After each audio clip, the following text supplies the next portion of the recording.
I'm Max Dalton, and in this video, I'll show you how to delete YouTube videos downloaded for offline viewing on the YouTube website. And to be clear, this requires that you have a YouTube Premium subscription.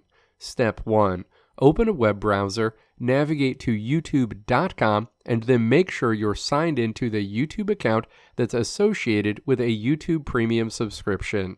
And again, this will require that you have a YouTube Premium subscription. Step 2. Navigate to the You section and then click Downloads. You'll see all of the YouTube videos you've downloaded for offline viewing.